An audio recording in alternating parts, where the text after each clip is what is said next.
शिव कथा कर रहे, शिव महापुराण की कथा कर रहे। ये ब्रजभूमि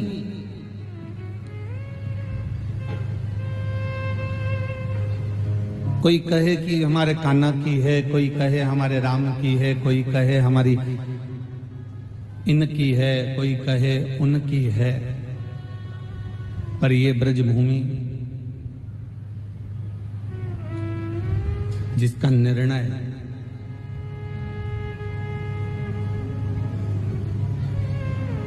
जब भगवान गौलक धाम में विराजमान है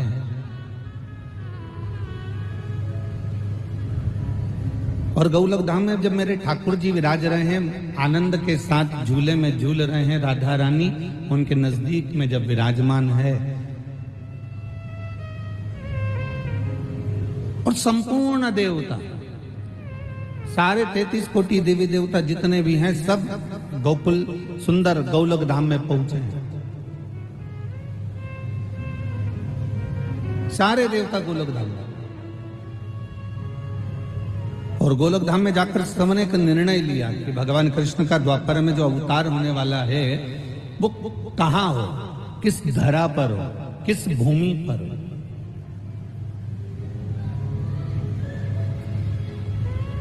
ऐसी पवित्र भूमि का निर्णय किया जाए पहले कि भगवान जहां आए। देखो बड़े बड़े मॉल बन गए हैं मथुरा में, और यहां से भी जाओगे ना तो आगरा के बीच में एक से बढ़कर एक मॉल बने हैं।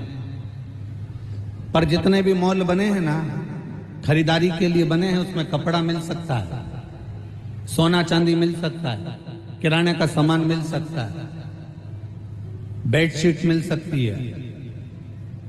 दुनिया की सारी सामग्री आपको बड़े से बड़े मॉल में प्राप्त हो सकती है। आप यहां से जाएंगे, आप पहुंचेंगे आगरा, आप पहुंचेंगे ग्वालियर, आप पहुंचेंगे झांसी, आप पहुंचेंगे जहां आपकी मर्जी हो, दिल्ली तक। यहां से चले जाओ तो मॉल मिलेंगे, यहां से चले जाओ तो मॉल मिलेंगे। ये कथा तो सुंदर दिल्ली और मथुरा के इस हाईवे पर हो रही है, पर आप जरा अंदाजा लगा कर देखिए, दोनों साइड जाकर देखिए, बड़े बड़े मॉल मिलेंगे। उन मॉल में सब कुछ मिलता है, सारा सामान मिल जाता है।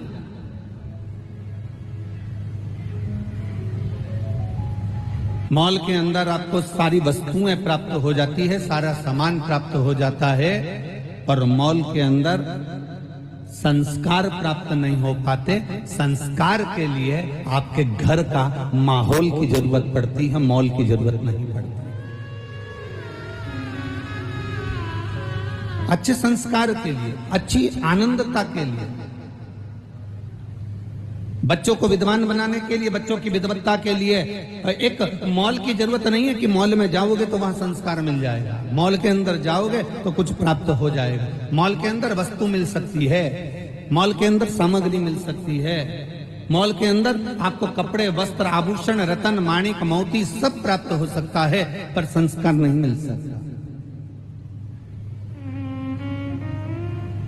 संस्कार अगर आपको प्राप्त होता है तो आपके घर के माहौल से प्राप्त होता है। जैसे इस पवित्र ब्रजरज में, इस पवित्र ब्रज की भूमि पर, इस पवित्र यमुना जी के घाट पर, इस पवित्र वृंदावन की पवित्र ब्रजरज पर जब कोई आता भी है ना, तो कितना बड़ा निष्ठुर क्यों ना हो, कितना भी विचित्र व्यक्ति क्यों ना हो, पर जैसे ही मथुरा के रेलवे स्टेशन पर उतरता है, बस स्टैंड पर उतरता है और ब्रज की रज उसके शरीर से लगती है ना, तो यहाँ का माहौल ही ऐसा है कि उसके मुख से राधे राधे निकलना प्रारंभ हो जाता है। यहाँ का माहौल ही कुछ ऐसा है। राधे अपने आप मुख से निकलने लगता है।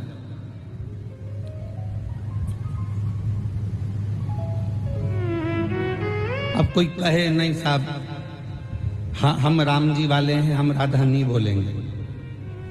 कोई कहे हम कृष्ण, हम ये वाले हैं, हम राधा नहीं बोलेंगे। कोई कहे हम ये वाले हैं, हम राधा नहीं बोलेंगे। मत बोलो, 2-4 दिन जरा वृंदावन में रह लो।